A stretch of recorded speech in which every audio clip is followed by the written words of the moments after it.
Welcome to the Elder Brew House. I'm your host, Noble. I'm joined by my hosts, Icy Mike and JK Dubs. We have a guest host with us today. It's Intrebec, our judge that we have in our Elder Brew House Discord. So I was a part of the small group of people on MTG Salvation and such back in the day that helped perpetuate what was EDH back then, but we still called it Commander and all of that. And pushing forth the idea of making commander decks that were competitive and like proxying all of those really expensive high-end cards that push forward the decks and allowed us to be able to turbo out wins and just using the best card quality instead of a lot of the janky stuff back then. And that's what's led me to be who I am today, not only being a judge, but also being very knowledgeable about the game and actually being the person who discovered, after almost 3 years of it being discoverable, figuring out how to make Birthing Pod, my favorite card in Magic the Gathering, a 1-card win condition in Sands White without using Felidar Guardian. Yeah, I love that. So you've definitely been around the block for a while. Oh yeah, I've been playing Commander since 2008. Yeah, the end of 2008, beginning of 2009. So that was when I was starting freshman year of high school.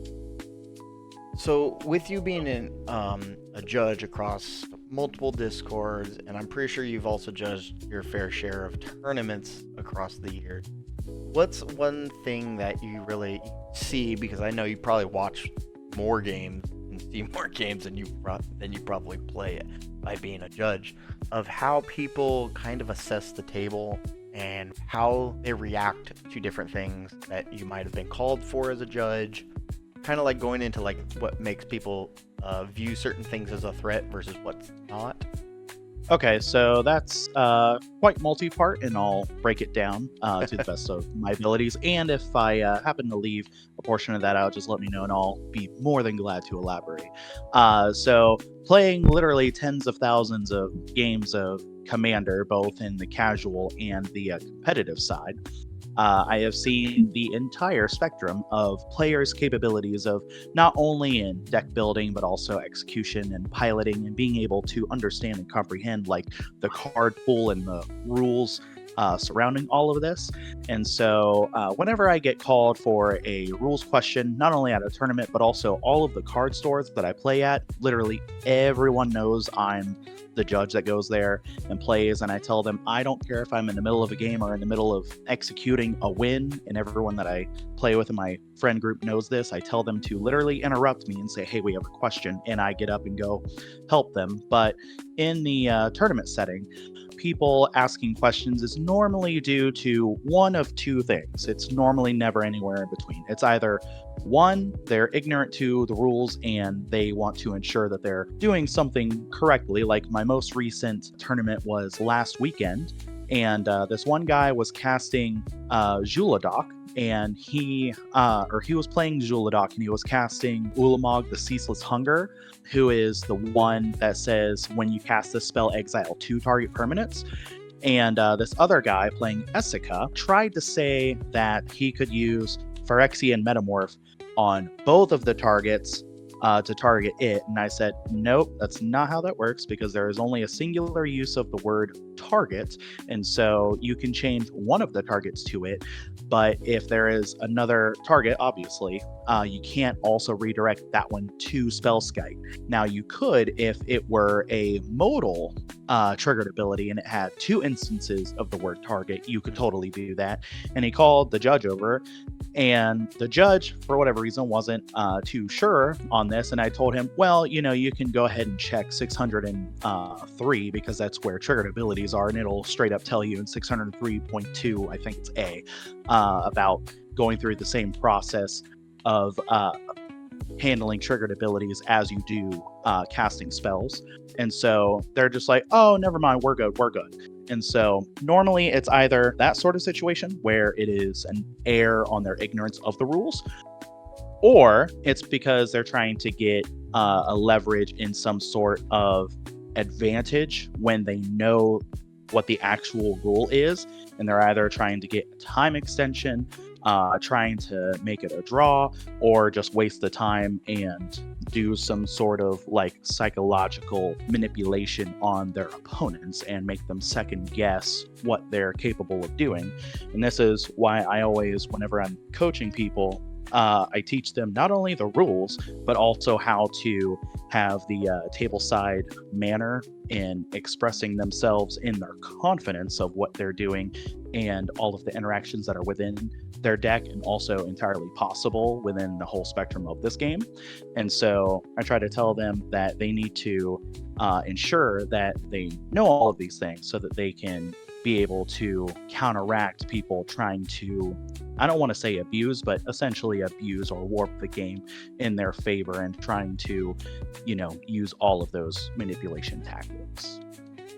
So with a lot of those calls, sometimes people do use weird and niche ruling to kind of get a leg up on people, because there is a lot of weird niche rulings with some of the, especially the older cards in the format, and sometimes people, they just see something with like, they don't understand how it works. Like, I'll name a card that every time I've ever seen it played, there's somebody like, I need a ruling on this. Chains of Mesotoph, at least.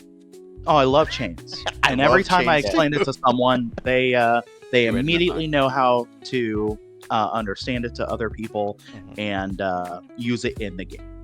But with cards like that, people tend to take those cards where they just like, instead of trying to understand it, some people, they just like, it's a problem, it's a threat, and then they just jump at it.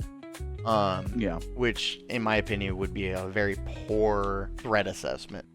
Kind of going into what we're going on here with threat assessments is not necessarily, people find things threatening when maybe they don't know how something's played out, or they jump to that conclusions, and sometimes with the mix-ups, there's judge calls just for them to just kind of not care and kind of push through it. I'm pretty sure you've seen that. Of course. Sorry, I was just gonna say that's why the judges are there, right? Well, and that partially because as judges, you also have to give, from my understanding at least, a fair interpretation of everything that is going on without giving extra information that could change the outcome of the actions being taken. I mean, that's kind of general and not explicitly saying like what happens and goes on, but like we can't give any sort of like advice or guidance to them. All we can do is explain, this is what happens in this case, and these are how these two cards are interacting, such and such, and just answer their questions and make sure that they understand how the cards actually operate so that they can execute their own game plan and, decision making within the game. Okay. So, with your wealth of knowledge from years of playing, as well as being a judge and having a wealth of card knowledge, kind of like, what do you really look for when you're playing in a game for assessments, whether for reactions or possible removal and stuff like that, to removing threats, as well as kind of going into politics of how you would go about making the other players at the game maybe help you with removing the threat that is not you? So I'm fairly honest and don't really hold much back when I'm playing, like even in the tournament setting. Like I'll be open and honest with the people and say, hey, listen, I don't know how much you know about this deck, but I do. And like, this is how this card interacts with this and this and this. We have had such events that have led up to this particular game state, and we also observe this. So I would suggest that you do this instead of this, and it's ultimately your decision on what you do, but I'm just giving you the most probable reason as to why this might be the better thing to do as opposed to this. And once again, it's all very context dependent. And so the only thing you can truly do is present an argument from not only experience, but also the logic of, here are these game pieces, here's how they interact, this is what this deck is aiming to do, this is an enabler for them, so let's try to mitigate our mutual demise and their succession by doing such and such. Okay. All right. Yeah. That's kind of what I was gonna say. Just pointing out the board state, just pure logic. That's how I like to do it too. So with pointing out the board state, though, one thing I know some people are polarized on this is, you see somebody going for the tutor. Do you counter the tutor or do you counter what they tutored for? Okay, so from a game theory perspective, you should 100% counter the tutor, because let's think about it from a game theory perspective. Let's just not even imagine what the cards are truly doing or like what the deck would search for, right? This is a game piece that allows them to swap one card in their hand for any other card in their deck that meets the criteria or criterion that it searches for. And obviously, if they're utilizing this game piece to go and get the exact thing that they need, then it is going to accelerate them forward. And if you stop the tutor instead of the card that they get, because most of the time you don't know what fucking card they're getting, and you can only speculate unless they have to reveal it. But there are other things you can do to sort of make them waste that card without actually countering just the tutor, so that you can gain that information. For instance, there was a game where I love the cards Extirpate and Surgical Extraction. Always have, always will. And especially with top deck tutors, it totally cucks them over, because you allow them to finish resolving their tutor, and then Surgical Extraction is free, so 2 life instead of black, or you can use Extirpate for a single black, and it's essentially uncounterable because who the hell is running the morph counterspell? And so the thing is that, you know, you're going to exile one thing from their graveyard, probably the tutor, right? But also you get the extra information of what's in their hand, what they tutored for, and it's going to get shuffled away. And even if we assume 80 cards are left in their deck, instead of 100% probability that they're going to draw the card, right? Now it's 1 out of 80. That is significantly reduced. And so it's essentially null that they're going to draw that exact card, right? So not only did they waste a tutor, but you gained information of what they were going for, and you don't even have to tell the other people what they went for unless, you know, they're just open about it, like, hey, I tutored for this. And also you get to see their hand, which is pretty powerful, because having the knowledge of what's in your opponent's hands, you know, their hidden zone that, you know, you can't actually see, then they're no longer hiding behind the bluffing screen. And so I absolutely love those cards for that reason. I love but for that reason. Yeah, and so to the original question. Yeah, so for the original question, I am all about telling people to counter the tutor, because they're attempting to use this card to go get a very specific card, which most of the time is the one that's going to either leverage them to win the game or will win them the game.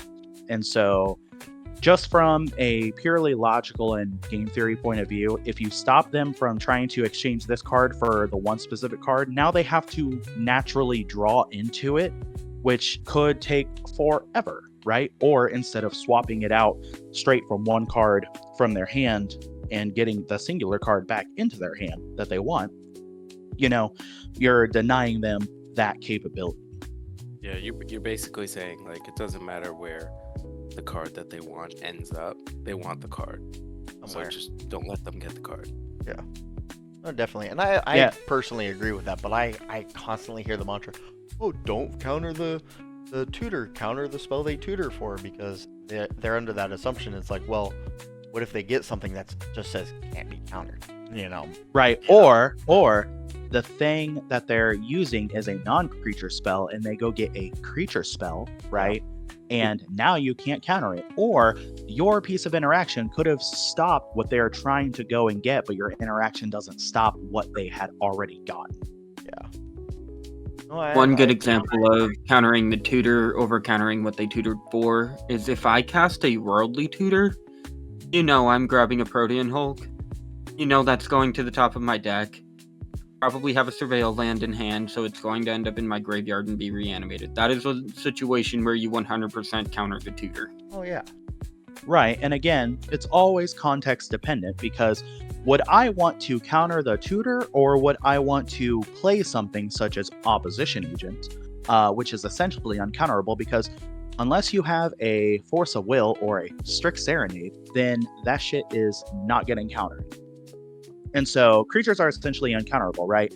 But once his trigger goes on the stack, as long as it's not protected by like a Grand Abolisher, right? Then I get to essentially steal any of those creatures and just totally stop him from essentially winning the game, right? And so I would rather play the opposition agent as a hard stacks piece that not only allows him to waste the worldly tutor, but also potentially a surveil land that surveils it to the graveyard, and then he wastes the thing to reanimate it, and then he also sacrifices it, and then in response to the tutor or the trigger that tutors all the creatures, I'm like, no. I'd rather him waste all of the resources if I have that rather than the counter spell, because then I have something else that can go around the table and it's going to also prohibit their gameplay, because a lot of people, for whatever, no offense to them, stupid reason, tend to play something with flash on their main phase or not in response to a tutor or a search effect of some kind. And I'm just like, what the hell is wrong with you? Like, you need to employ it at the right time. But that just goes to show that like everything is still context dependent. So, with that being said, how do you figure out like what commanders are meant to do when you see them sitting at the table? Once they're revealed and everything, like what makes you go, oh, this deck is a Hulk deck, or oh, this deck does Thassa's Demonic Consultation, or this one's like Jeskai Breach or something like that? So ultimately, that comes down to a few different things. So not only does it come with the breadth of experience and also piloting every single legendary creature that's worth its salt, right? Obviously, I'm not playing Solkanar or anything like that and building it, but like any of the ones that have any sort of like combo potential or anything that can actually do anything with the game, I have created them and piloted them, which is something that not a lot of people tend to do, but that's just because of my devotion to this game. But something that a lot of people can do is actually go to, I hate telling people to go to the CEDH decklist website. No offense to my friends who run Split Second, but the thing is that's not a full curated list of commanders that are viable at the competitive level of commander, and I really despise when people say, oh, it's not on the database, so it's not good. And I'm like, that's kind of ignorant, because any commander that has any sort of good ability or capability or abusable effects are viable, right? Just because it's in these colors and it's not doing this combo doesn't mean anything. Right. I've definitely and heard so, that myself. Yeah. And so a lot of people tend to get hung up on these things, but they need to understand that this is the most complicated game in humans' existence, like even more than Go and chess combined, like scientifically. It's in the Guinness World Records for being the most complex game. Mm-hmm. And so as it pertains to understanding what these commanders do, if you know all of the combos that are capable and are powerful and efficient, then you automatically know what colors that they are capable of being run in. And so that's an initial start that you can utilize and be like, oh, hey, this is red-black, so there's probably Underworld Breach loops or, using Grinding Station or Mayhem Devil or Shieldred, Razorkin Needlehead, anything like that while we're going through these loops, we're going to drain your life for drawing cards, right? Or if it's like Rakdos, I think it's Hired Muscle, the new one from OTJ, right? The thing is, he's a turbo deck, right? And he's going to be sacrificing a bunch of creatures. And so you already know that there's going to be a lot of the evoke creatures, there's going to be sacrifice outlets and things that'll allow him to perpetually loop things. And so he's going to be using the Graveyard in Exile quite a bit. if you're able to intuit those things just by reading the commander, right, and reading their effects and knowing what they do. Kinnan, for instance, right, he has a mana triggered ability, so you know that he's going to have a lot of permanents, such as artifacts and creatures that are non-lands that are going to be tapped for mana, and so he needs to be on the board in order to further enable the game plan, right? And so you know that there's going to be a way for him to make infinite mana so that we can activate him and literally throw all of the creatures on board, and they will win somehow. And he's in green and blue, and infinite mana, you immediately think of Thrasios since Commander 2015 got released. And so you know that he's going to draw deck and win, even though a lot of Kinnan pilots don't use Thassa's Oracle for whatever stupid reason. No offense to the Kinnan pilots, but like, you should be running Thassa's Oracle. Like, you should be running Thassa's Oracle, because that is another way for you to win the game. It literally says, I win the game, and you have with multiple Thrasios decks ways. too. I don't see Thrasios as running it either, even though they 100% could just Thrasios out, play Thoracle. So as a Kinnan player, I could tell you that if you're already drawing your deck to get Thassa's Oracle, by that time you're just already winning. Well, that's the thing, is you have multiple attempts available to you now. Thoracle is a one-stop shop. You drop it down, they counter it. Maybe you have more ways. Outside of that, it's kind of a dead card. No. No, because so when evaluating cards, right, in game theory, when it comes to evaluating game pieces, you look at what is called the floor, middle ground, and ceiling of something. So the absolute worst case scenario for Thassa's Oracle is that it gets pitched to either of the forces or a misdirection or a commandeer, right? The middle ground is that it's a creature that you can maybe sacrifice to go search your deck for with Neoform for Enduring Vitality, right? Or the Valley Flood Caller, right? The ceiling is I just win the game after I draw my deck. And then if they try to stop that, then you're just like, oh yeah, then I'm going to go through endurance loops or a myriad of other ways and just do swan song loops and win the game. So like, how am I going to win? It's going to be one way or another. So you guys need to stop me one way or another. And so if you don't have multiple win lines or ways to win in the deck, then if you are thwarted in one way, then you have a backup to go to. And so I still think, and when I ran and piloted Kinnan once he got released in the spring of 2020 in Ikoria, the thing is that like once Thoracle got released, it was a no-brainer to me to throw it in there, because that card just literally says, I win the game, and there are many different ways of drawing deck and winning. And if that gets stopped, then you have other things that are less efficient to fall back on. And so, like, obviously, if you have 4 creatures and you cast a finale for infinite, right, you're clearly going to just overrun the board. But if you have multiple ways of winning and you have something that can be used as a backup, you should totally be running it. Definitely. Yeah, I mean, I agree with you. See, the thing is, I like layered combos decks. That's typically how I build them. This is just one of those decks where I never tweaked it a whole lot because it was already kind of perfect.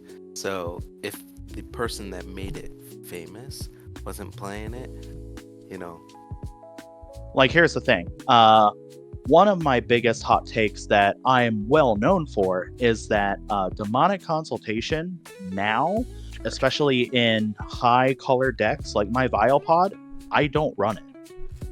I run Tainted Pact instead because Tainted Pact is a much better card. The argument of, oh, well, it's 1 mana cheaper and it does the same thing. But it also doesn't really... Until it doesn't. Yeah.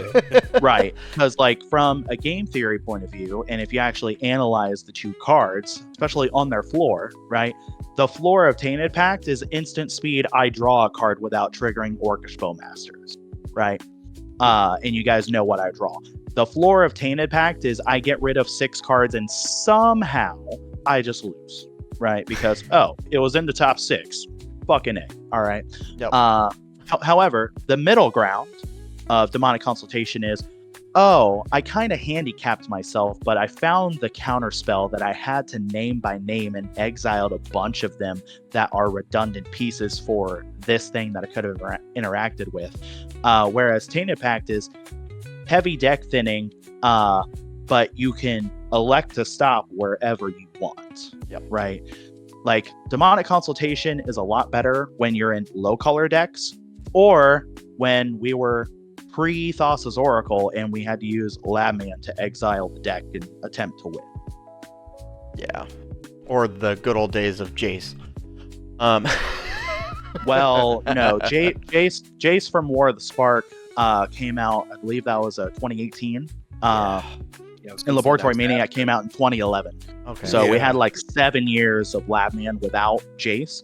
And that was the only way that a card said in a very efficient way, I win the game. Oh, definitely. Yeah, I started playing like right when Labman started being used. Yeah, so a lot of people don't realize that Protean Hulk was banned until I think it was 2015. And so the thing is, a lot of people are like, what? Yeah, we only had a Flash Hulk meta for like 2 years until Flash got banned. It was like 2 or 3 years. There was something else that got banned afterwards, and then they realized that Hulk was the problem. I forgot what it was, though. There was another card that people were messing around with. It was Flash Hulk, and then there was something else that was also cheating Hulk out. And then they're like, oh, well, we'll ban that. And then they banned Hulk. There was like 3 cards that got taken out with Hulk. So Protean Hulk got unbanned in April of 2017. And then Flash got banned in April of 2020, the same time that Lutri did. And so the card that got banned, 3 years. that was a fun time, let me tell you. And so the thing is, July 2019, Iona got banned finally. Praise the Lord, as well as Paradox Engine. And then Painter Servant got unbanned. And then the April of 2020 is when Flash got banned and Lutri also got banned. When Protean Hulk got unbanned in April 2017, Leovold got banned. And Leovold was super fun.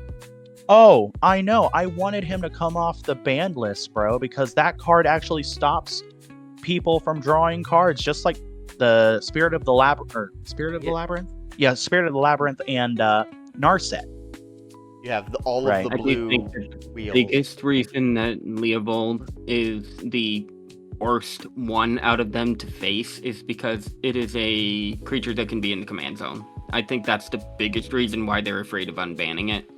It's because it can be in the command zone and it just rules the game. However, I do agree that it should come off the ban list because in CEDH, it's not Nadu level bad. It's not Nadu mistake level bad. It can be a game changer. It's already self-released at casual tables, and anyone who's playing bracket 3 or higher that wants to play Leovold as their commander already had the intentions of being a dick to everybody anyways. That's my opinion on it. 100%. Yeah, because here's the thing. A lot of people want to ignorantly argue that Orcish Bowmasters like stops a draw and punishes it, and it's like, well, you do realize it doesn't, right? Because here's the thing. In order to punish draw, the person who is causing Orcish Bowmasters to trigger needs to be the one who is targeted with the trigger. But you're going to target the other person's mana dork or the other person, right? Just because they're on Adnos, right? It's not solving it, right? The thing is, Orcish Bowmasters... your value. Right. And so I am all for Orcish Bowmasters and Rhystic Study getting banned. I've been saying this since OBM came out, and I've been saying this since like the mid 2010s for Rhystic Study, especially once the partner commanders came out, and there were a wide variety of blue decks that wanted this card. I'm just like, no. All the new Sultai decks from Arkir, all of them would have loved it. It slots into all of them really well. Oh yeah, essentially any blue deck wants Rhystic Study and Mystic Remora, but the thing about Mystic Remora is that it continuously gets more expensive, and so it's harder to keep it around without actually progressing yourself, and it actually becomes a mana stacks piece on you just because you want to continue to draw cards.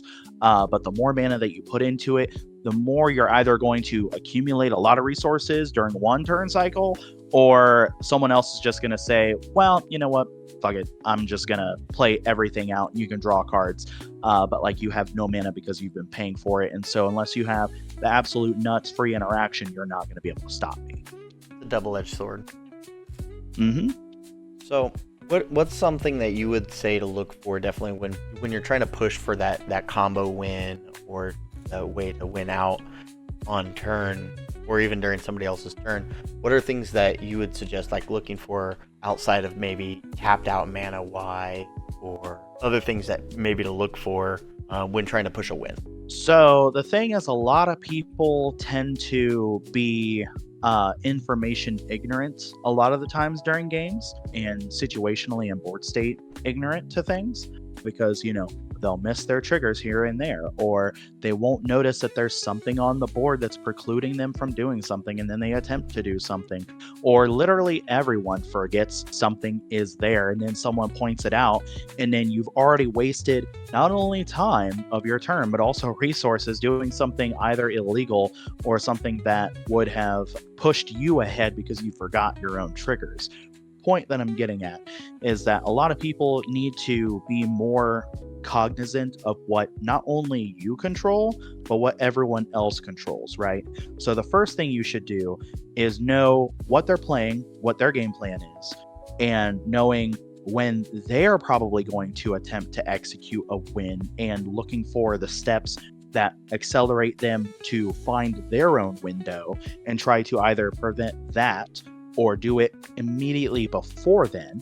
And that is just knowing how that deck functions and how your own deck can leverage itself against them, but also being cognizant of what mana, what type and color, right, that they have available to them, and whether or not they're actually going to attempt to use it against you, and what they potentially have that could interact with you. That's like the first and foremost thing that people need to be cognizant of. Next, they need to be cognizant of the available engines to those people, to where the actions that you take in the game could potentially accelerate them ahead. So if you're planning on drawing cards, or if you're planning on casting a bunch of spells, but they have a fairy mastermind, they have a murder bird, or they have a crom or something along those lines, where you have to tiptoe around those actions typically, so that you don't allow them to accrue value, right? Because these are defined as what's called a soft stacks piece, because it's either you restrict yourself from doing it so they don't get the value, or they get the value from preventing and precluding you from actually making the steps to causing those triggers to occur, but also looking out for what they have on the board that is precluding you from doing what you need to do, and knowing when the best and opportune time to get rid of those are, right? So like for my pod deck in specific, do you guys know what the 3 generic stacks pieces are that just like entirely shut me down? Op Agent. Op Agent is one. Null Rod. That's the second one. I would have to say Clarion Conqueror screws you over pretty hard. Well, Clarion Conqueror is a myriad of different types of stacks pieces. You are correct in terms of Oppo effects and Null Rod effects. There are technically 2 more, but what's the more prevalent one that really shuts me off? Stopping Kiki. I don't know what Curse the Totem. would be. Curse Totem effects, Curse right? Totem, yeah. So those are the 3 most prevalent effects that really stop me. Most of these are what type of card type? They're typically artifacts or enchantments, right?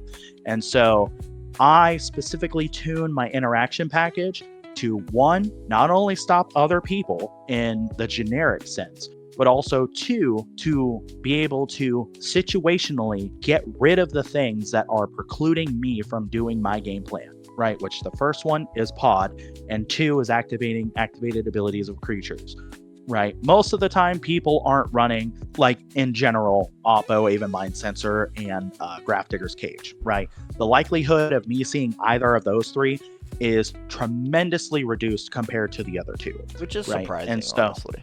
I definitely think there's going to be a rise with Aven Mind Sensor, at least, and Op Agent, because of the Gifts Ungiven unban. Oh, Yeah. 100%. Because that is a Huge jump. very powerful one-card combo for so many decks. And the thing is with Aven Mind Sensor, it's like, hey guys, here's the top 4 that I get to look at. Pick 2. Choose 2 of them. Or it's like, I'm going to look at the top 4. I'm going to choose these 2. All right, cool. They're going into my graveyard. All right, let's see what I can do with this. Do you think people are going to swap it with intuition? I think No, we'll I see think both people of are going to... Yeah, I think a lot of people are going to run both, because having a higher tutor density means that you're going to have a higher density of drawing a tutor and being able to find the pieces that you need to win. Like, this is just the basics of game theory. And so the thing is that if you just swap it 1 for 1, Ain't changing it doesn't. It is context dependent upon the deck, because most of the time, Gifts Ungiven is just going to be objectively the better one for the piles. Especially if you're in Jeskai with Breach, like it's just automatically better. There's no ifs, ands, or buts about it. But like, It basically guarantees the combo goes into your hand and into your yard, and they can't do anything about it. right, because they're obviously going to give Brain Freeze and LED to you in hand, and Savines and Breach into the yard. And so the thing is, like, if you run Savines over Intuition, right, you're reducing the capability of using multiple 1-card win combos in your deck, right? And reducing that is just totally antithetical to the whole mantra of winning as efficiently and cleanly as possible, right? Because even though someone wants to say that Blue Farm has no bad cards, right? I think the whole argument of what a bad card is just a lot of ignorance on a lot of people, right? Yes. And it's very context dependent, right? And so, like, sometimes some cards, like, literally in general, Grizzly Bears, yeah, terrible card. It's 1 in green, no abilities, it's a 2/2. Absolutely cool. You can call it a bad card. I don't care, right? But saying Ghostly Pilferer or the Murder Bird, Ledger Shredder, that is, or even, like, in my deck, Phyrexian Delver, right? They want to say, well, you're running a lot of bad cards, and it's like, no, I it's love not a Phyrexian bad Delver. card. Like, it's 5 mana for a 3/2, and I think he has Death Touch. No, he doesn't have Death Touch. It's just the enters and he reanimates a creature, and I lose life equal to its mana value. It's literally reanimate on a creature, right? Phyrexian Delver. And Yeah. so the thing is that It's like a it's Karma essentially an uncounterable reanimate, but the fact of the matter is that it's a combo piece, right? And it's a creature for a creature combo deck, right? Yep. And so a lot of these people just say, well, if you're not playing the top 5 meta decks and you're not playing a good deck, like, those people just need to shh themselves and go in the corner, because it's totally antithetical. I love shutting them down with weird combo cards and weird stacks cards that they're just like. I just did a tournament, and turn 2, I'm playing the newer Aminatu from Duskmourn. Oh, I love that Enchantment. card. I love it too. Instead of Master of Keys, I think it's personally better than Master of Keys in the access to more of the weird stacksy enchantments over Master of Keys, which is more its own thing. But Are you running in the Eye of Chaos? I have it on my considering list, but I don't have it on the actual list. It's one I've been kind of like. Dude, I love that card. But in Aminatu stacks, which it sounds like you're making, you have to be wary about the world rule, because a lot of those really good stacks enchantments, especially in Esper, are world enchantments. Yes. So how I have it, my biggest one that I go for, like, is, as I brought up earlier, Suppression Field. I have 3 cards in the whole deck that have activated abilities. It doesn't affect me. Wait. You don't even have fetches in there?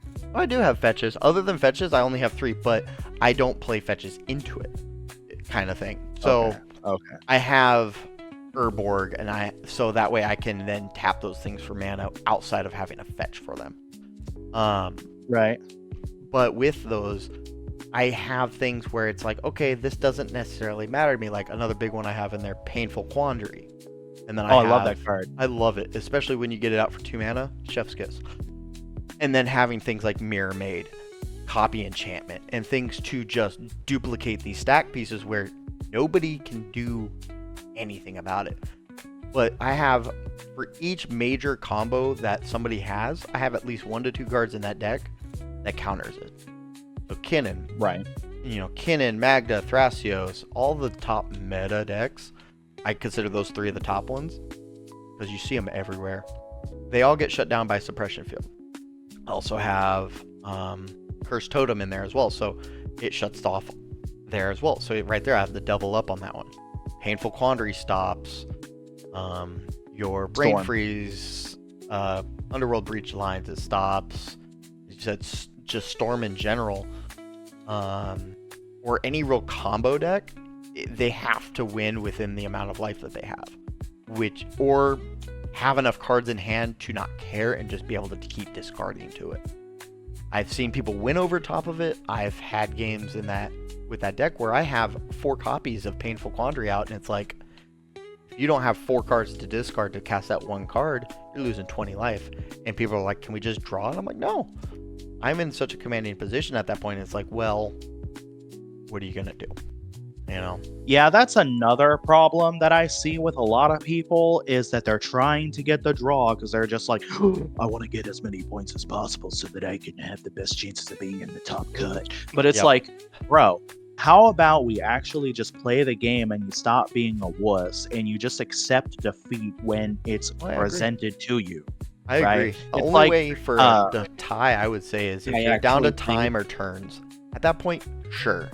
Just so we can, get a small break a little bit, clean our stuff up, get ready for that next round. Sure. If there's no clear win available.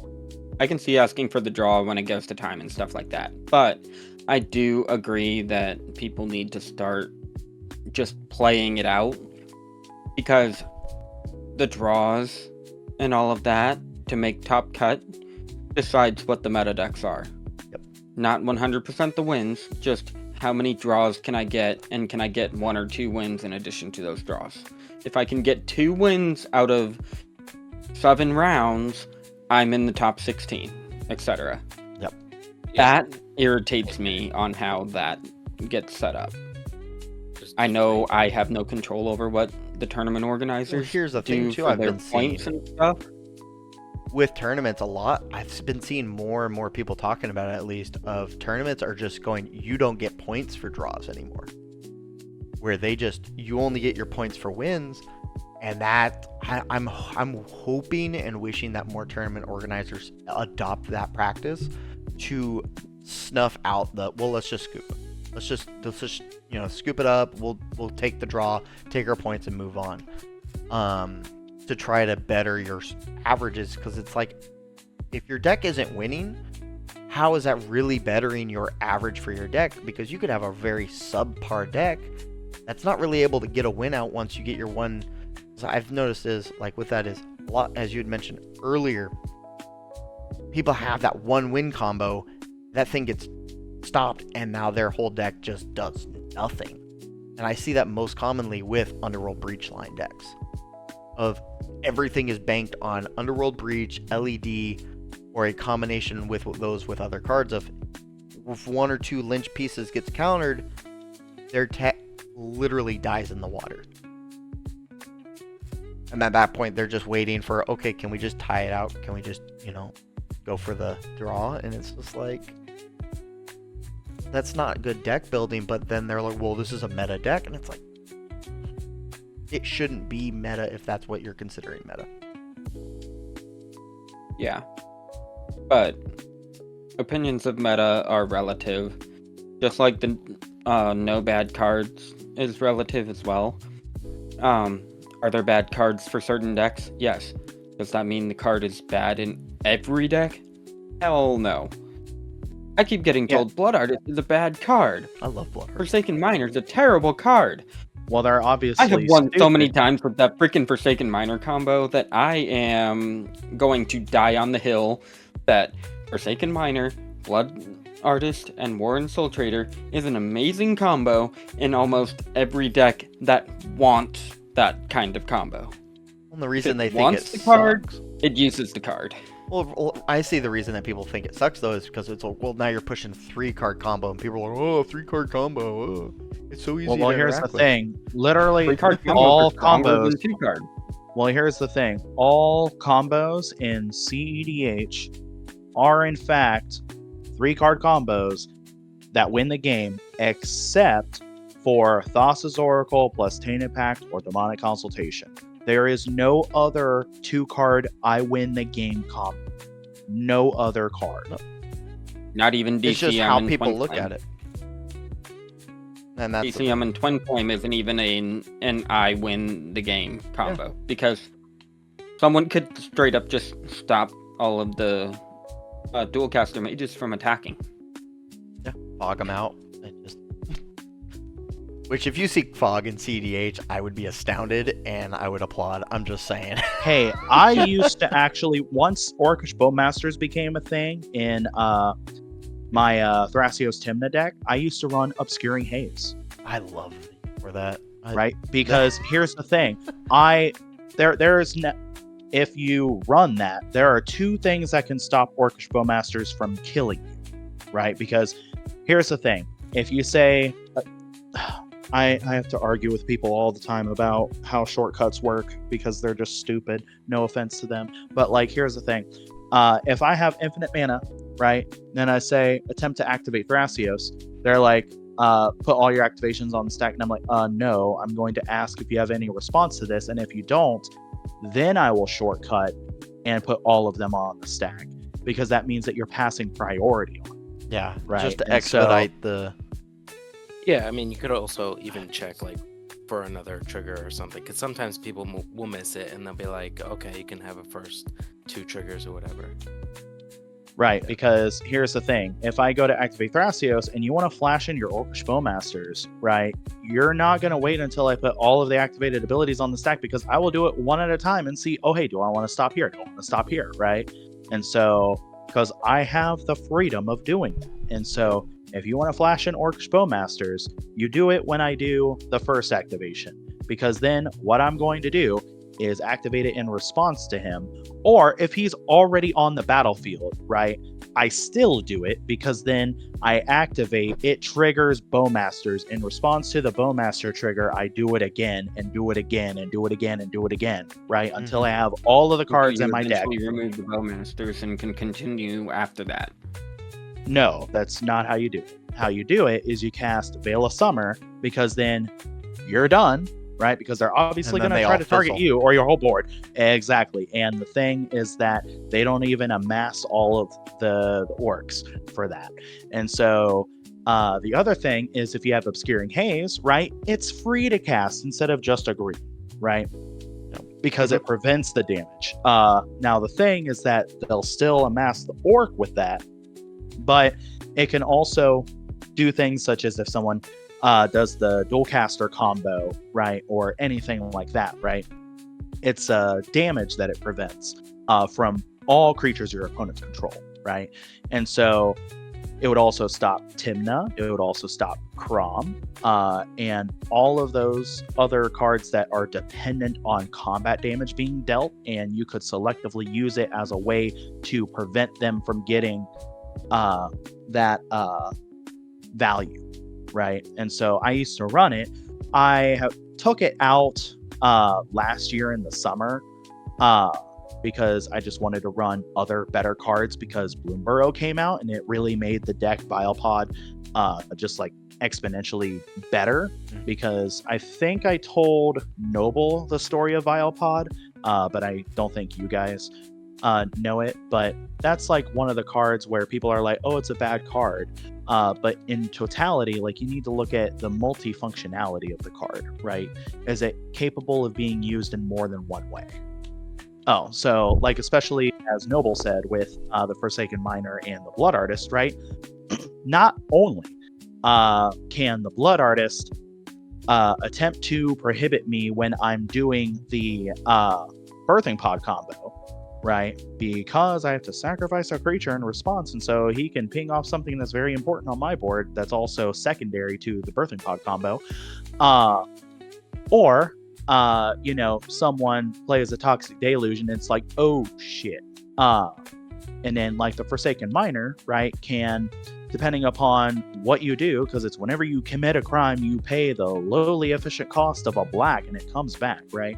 And so that could potentially be other value when you're trying to, snipe someone's commander off the board, or if you go to counter one of their spells or redirect one of their spells, right? And then you have that potential opportunity of, being able to gain value from this thing just chilling in the graveyard, right? There's multiple different ways that a lot of these cards can be utilized and abused, and things that you don't realize that these cards can do until the opportunity presents itself. And then you can integrate that information and be able to deduce what you want to do and execute these things. Oh, yeah. Like, I have one that I've recently started kind of shoving into decks, especially with, like, the Aminatu one I brought up earlier, but also with the new Codis the Fangkeeper is Ancient Cellar Spawn. That's kind of one I've been kind of messing with. I don't really run any demons, horrors, or nightmares outside of it that reduce it, but these are decks that have inherent reduction in mana costs, whether from Codis, where it's you play any card of mana value of X, or however much damage you're doing without paying its mana cost. This Ancient Cellar Spawn now becomes a turret for these spells where it's like, oh look, I just cast this 5 mana spell for nothing. Now it's dinging somebody for 5. Or even your counter spells like Force of Negation, Force of Will,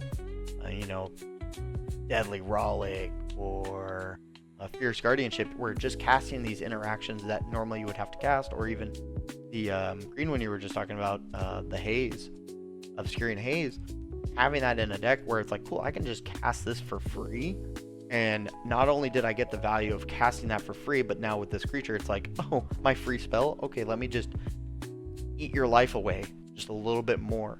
It turns your free spells into burn spells by looking at the alternate value of that card. Outside of decks that give you those free spells, it's not a great card. People would say, oh, that's a bad card. But when you find that synergy with it. Yeah, a lot of people just have bad evaluations of cards and just how good or bad they actually can be, right? Like when Sidisi first came out, the new one, Regent of the Mire, right? Literally everyone in my Vilepod server was like, we automatically run this, right? My first initial instinct, because I was just looking at the card and I'm like, well, here's the thing, if we just think about it generically, right, with how the deck is currently built, normally what's on the field is higher mana value than what's in the graveyard, but we are a self-mill strategy, so there are ways for us to go up in mana value from board to graveyard. But also, it does make Buried Alive with her and a 2 mana value creature, or a 3 mana value creature, depending upon what pile we use, a 1-card win condition. But that's dependent on us having her and this other card, right? And so I tested it out because I am a man of data in order to back up anything that I claim. Yeah. And so I tested it out. I played literally dozens of games with this bitch in the deck. And the thing is, it just wasn't that good, right? It was really good with Hermit Druid, because with her being able to activate and Hermit Druid able to activate, it was just essentially a 1-card win condition, because we just mill the entire deck with Hermit Druid, and then we use Sidisi as a birthing pod, like our same exact birthing pod lines, with the Hermit Druid, to get infinite attackers and swing out, right? And the thing is, it's all activated and triggered abilities, and so it's really hard for people to interact with that. Yeah. But the thing is, she's not that good, and so she's coming out, and I'm putting other things in. I think I actually have already updated Moxfield, but I'm updating it again with the more stacks pieces. Okay. And the other thing that surprises people is that I'm not running Underworld Breach combo in my Grixis plus green deck, right? I like it. And so everyone is super surprised at that, and they're like, why aren't you doing that? And I'm like, well, here's the thing. If I have it in the deck, I'm going to want to try to turbo that out as quick as possible, like any other TNV deck, right? But the thing is, I'm centered around creature combo and birthing pod, so I am focusing on that, right? And so trying to tell me to run these cards when like it's not that easy to set it up like Jeskai can, right? Or even tutor out the enchantment like White can, right? Because White can also tutor artifacts. You know what really sucks at tutoring artifacts? Sans White, right? We only have like 2 really good artifact tutor cards that can find my birthing pod. Do you know what those 2 exact cards are? Other than the indiscriminate black tutors. Transmute I artifact. think I know. Yeah, Transmute Artifact's the blue one, right? And a lot of people tend to play it wrong, but you sacrifice the artifact upon resolution, right? And so the thing is that it's not an additional cost, so that's something a lot of people misplay about the card. However, the other card is a sorcery, which is a part of us finishing the demonic tutor cycle. Which, are you guys familiar with the demonic tutor cycle?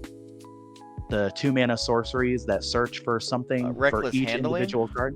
Yeah, Reckless Handling. We finally got it in March of the Machines Aftermath. Yeah, Right. that was a weird And set so- that a lot of people just ignored. So not a lot of people are aware of that card. I would say. Yeah, so Reckless Handling is the only other card that will be able to very efficiently get that card for us. And it'll tutor it to hand, whereas Transmute Artifact puts it onto the battlefield.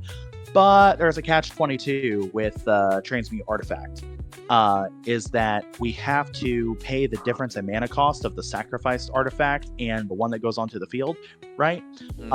Here's the thing. Birthing Pod is a 4 mana value artifact, even though we normally only cast it for 3 and 2 life, because who's going to pay 4 mana unless we absolutely have to? Yeah. And so the thing is, if I'm sacrificing a talisman, for instance, which generically is like Felwar Stone and Arcane Signet included in that, right? Then it only costs 4 mana to tutor it straight to the field. You know what also costs 4 mana to tutor it straight to the field? It's one of the new hot Natural black Order. tutors. Oh, Besiege. Yeah, Besiege the Mirror. And so the thing is that I can get rid of a token, enchantment, or artifact in order to tutor it to the field via bargain, additional cost. And so like that card is just great. And so the only other thing that could realistically tutor it to the field is Tezzeret, right? But the thing is, I really don't like him in the deck, if I'm being completely honest. Because, like, not only is it 5 mana to tutor it to the field via an activated ability, right? But, I don't know. A lot of us who pilot Vilepod don't have him in the deck. I've thought about testing him in the new iteration, since I'm trying to slow the game down, and if I get him onto the field, I just essentially win the next turn, because it'll tutor it straight to the field. And plus, Tezzeret is the most mana efficient way of doing it than all of the others. Because here's the thing. Besiege the Mirror is 1 and triple black, right? And the thing with people saying about like double or triple pips, if you build your mana base correctly and you tutor correctly with your fetch lands and have enough mana dorks and artifact sources and such, you're not ever really going to have a problem with that. I have only ever had a problem of hard casting Kiki Jiki once in my thousands of times of piloting this deck. But that's also Called because rituals. Rituals, the dorks, and just learning how to properly construct a mana base so that you have enough of your colors. And I see a so, lot of people mess up. Right. And so even the casual players, which a lot of the things I teach for CEDH players, immediately goes to people being better casual players and building better casual decks, you know. And so one thing that I teach them is how you can have a better mana base in order to, you know, propel yourself forward and being able to actually cast these spells and reliably be able to have your colors, like even in a 4-color deck. Like one of my casual decks that's 5-color that is complete jank. That's, if you exclude the cost of the eye, it's $60, right? But the eye is like $50, so this deck is like $120 if you go by the cheapest printings. It's my face down tribal deck. I call it the face down experience because it's Aslask as the commander, and it has all of the best 5-color face down mechanic cards. And it also has a sub theme on experience counters because he cares about experience counters. Because Aslask is a 3-drop 2/2 that says whenever he or a colorless creature you control dies, you get an experience counter, and then you pay Wooburg, and all of your creatures get +X until end of turn, where X is the number of experience counters you control. Then there's a small line of text that says scions and spawns you control gain indestructible until end of turn. And I always tell people as a part, yeah, and Annihilator 1. Which matters. I always tell people, well, the thing is, I tell them it doesn't matter because I don't make those tokens at all. I have nothing. I have no other Eldrazi's in here except for the Kozilek because he manifests cards from people's hands, right? So it goes along with the theme of the deck, right? But because it's me and I know how to properly build decks and synergize and all that and be very efficient and good even on a budget and restrictions, the deck is a hella menace to play against, even for people with some higher power decks. Because if you look at my deck list, the mana base, I'm normally very, very good at being able to get all of the colors that I need for what I want, even in a 5-color deck. And I also use one of the 5-color lands that a lot of people don't use for whatever reason, even in budget decks. It's called Grand Coliseum. It's like $3. It enters tap, big whoop. We're playing casual. We don't need to turbo out wins, right? And it literally has the text of City of Brass, right? It's a budget City of Brass. And I'm just like, this is cool, right? This is a great card. Why are you guys not running it? Like, I used to run it way back in the day because Grand Coliseum, when did that come out? I got it pulled up right here. I think it was Odyssey? Onslaught? Onslaught, yeah. I always swap those two. It has Because 3 printing. Onslaught. Yeah, Onslaught. Commander Now, Onslaught is 16, the spider. and Vintage Masters. Yeah. So Onslaught is the spider, and the other one is Mirari, which is Odyssey. And so I always swap those two for whatever stupid reason. Maybe because they're both O and I'm autistic. But anyway. So the thing is that I don't understand why people don't run that card more. But like, it's about all of that planning to be able to make sure that you're able to cast these spells and being able to run the cards that allow you to perpetuate your game plan forward, right? And so like in that deck, I looked at all of the cards that concern face down cards, and I chose the ones that I felt were just objectively the best ones, and also that worked with experience counters. And of course, because I want to be able to win the game and maybe make that Annihilator and Indestructible part relevant, I run one card that does that. And so can you take a guess as to what that singular card is? Mirror Entity. Oh, God. Yeah, Such so a silly card. And also, pro tip, it has changeling, so it's a demon. So at the very least, I have 2 demons that I can search for, either Jetmir or the Mirror Entity with Demonic Council. And since I'm milling because of Manifest Dread and self-mill because of... actually, no, the deck is probably like $160 now because of me telling everyone to buy this card. It's the Black Sylvan Library Ripples of Undeath, right? That card was $2. I bought a bunch of stores out of that card, right? And I got it when it was 50 cents. yeah, and I told What's up, everyone of like and their 11 mother. or $12 now? No, it's in the 30s, bro. Is it? Yeah, like, well, I mean, for the base version, yeah, it's like 15, 20, but like the extended art and the foils and whatnot are like 30.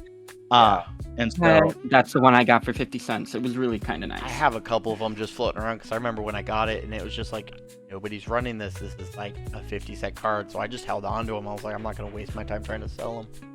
And then yeah, that's I heard another about card it that people, yeah, jumping. that's a card that a lot of people, rudely, I think, clarified themselves as saying that it's a bad Sylvan library. And I'm like, what did you just say to me? And I'm Oh, just it's like, great. your card evaluation is terrible, right? Yeah.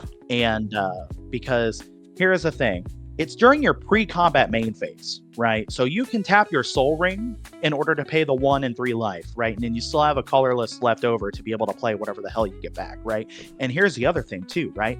It mills the 3 cards, and then you get from among the milled cards. So if there's a Dolphy Voidwalker out, right, it's during the resolution of that trigger that you pay the 1 and 3 life. So you get to snipe it from them if it's something you don't want them to have, right? And even if it goes straight into exile because of that, or a leyline, or a rest in peace, you still get to get it because it says from among the milled cards.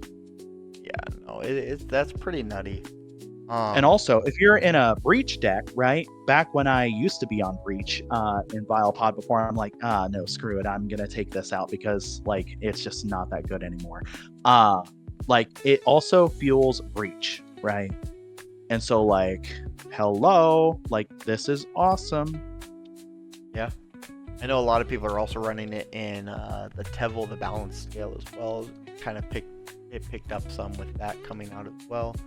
Because it's also another self-mill on itself, and it just wants things to be in your graveyard for you to remove. So I see a lot of people doing like Tevel with Dredge and the collect evidence stuff, and it just helps fuel putting those cards in. And the thing is with this, you pay that 1 in your 3 life, and it triggers the commander. You're immediately getting that token on top of it. Yep. So you're getting even more value just for paying that 1 in 3 life, which is fantastic. Yeah, Ripples is one of those cards that was heavily underrated for the longest freaking time.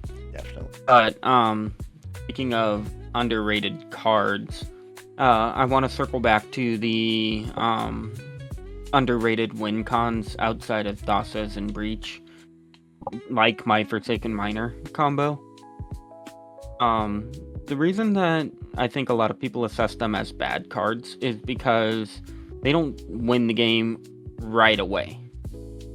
It is a slow simmering boil that if you miss the interaction point, it is too late for you to shut off the stove before the grease gets onto the fire. And that's one thing that a lot of people are like is, well, I don't want to use my counter spell on that when I need it for this. I don't want to use a removal spell on that because I need it for this. It's them assessing, okay, how good is that card at this moment?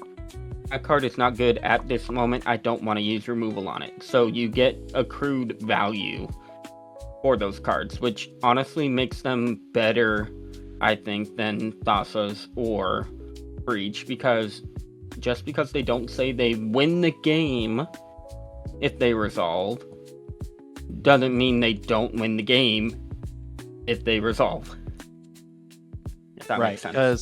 Because the thing is, most people don't realize, as I iterated before, most of the combos in CEDH and just like in general are 3+ card combos, right?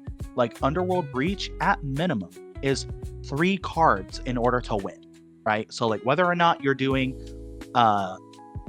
Breach plus Wheel of Fortune, you still need Lion's Eye Diamond. Whether or not you're doing Breach plus Grinding Station, you still need another 0-drop or mana positive rock, other than Mox Diamond. Any of the others will work, in order to mill yourself out so that you can just reanimate something and win, or find your other thing, because ultimately it just enables you to get to the win condition. Same thing with LED Breach and Wheel of Fortune, unless you have a 4th card that is enabling that loop to be able to win the game, right? Or Valley Flood Caller plus Retraction Helix or Banishing Knack, plus a mana positive rock, or even just a free rock, or just a free spell for infinite storm. Here's the thing. You need a 4th card in order to leverage that particular situation into a win, right? And how we used to do it way back in the day, the same exact win con, but of course the creature didn't have flash. It was Mirror and Spy with Banishing Knack and one of the myriad of free rocks or just free or mana positive rocks, which there were a few of, as well as any of the 0-drop like eggs or whatever for Infinite Storm and then Brain Freeze everybody. Like that existed back then, and I recall doing that many of times. And so it's just evolved to a strictly better creature. And so the other thing is that what's another combo, like Birthing Pod, for instance, for my deck, right? I need Birthing Pod plus a 2 mana value creature or a 3 mana value creature if I already have Gaia's Cradle out or Dramatic Reversal in hand, right? That is in essence a 3-card minimum combo, right? Or 2-card minimum combo, plus having everything in the deck necessary to tutor out, right? And so the thing is, while we call Birthing Pod and Ad Nauseam and Gifts Ungiven and Intuition 1-card win conditions, right? Which is something that we coined a long time ago. The thing is, they're 1 card that enables the win to be able to become into fruition from multiple other cards, right? And so I just think that a lot of people kind of forget and like don't think about what it is that they say, because there are no 2-card combos other than the Thoracle combo that we spoke about, and technically I guess the Dualcaster Mage combo, because the spell that you're initially casting has to have at least a legal target, so that's 1 other card that has to be existent for you to cast it. But of course they're going to make the argument, which is valid, that there is going to be something for you to target, depending upon which spell it is, right? And so like the thing is, it's ultimately 3 cards that need to exist in order for you to win.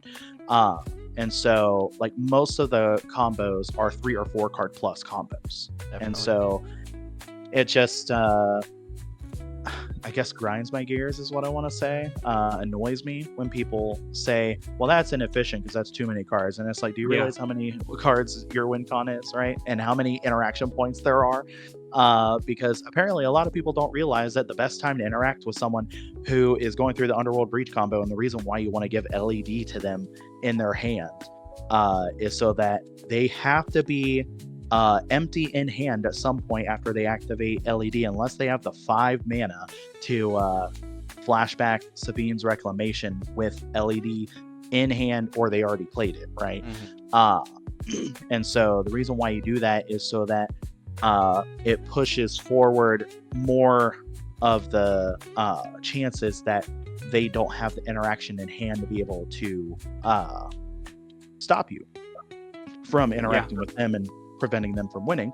But the other thing is the reason why I love Surgical Extraction and Extirpate is because the perfect time to interact when they're going through the LED, or I'll just say the Underworld Breach combos, because they're all essentially the same, is when they have no cards in hand, because they typically have to use LED for most of them, right? And they cast the Brain Freeze, allow them to have the trigger, Storm Trigger, resolve, and they're obviously going to target themselves to feed their graveyard. And once that's on the stack, then you cast the Extirpate or Surgical Extraction, getting rid of the LED, because then, unless they have the extra mana available, as well as the cards available, or the the Lotus Petal in graveyard, right? Then they're not going to be able to get there, and they're just going to be empty-handed and be very sad. with a breach that's unable to do anything. That actually sounds like a really good place to kind of wrap this podcast up a little bit. Because I think we got to through the main points that we wanted to cover. Make sure you check out the Discord. We've got Intrebec there if you want to talk judge questions with him. Or just chat magic with him, really. He enjoys talking magic. So until next time, keep your brews strong, your plays sharper, and your games legendary. And as always, may your decks be aged to perfection.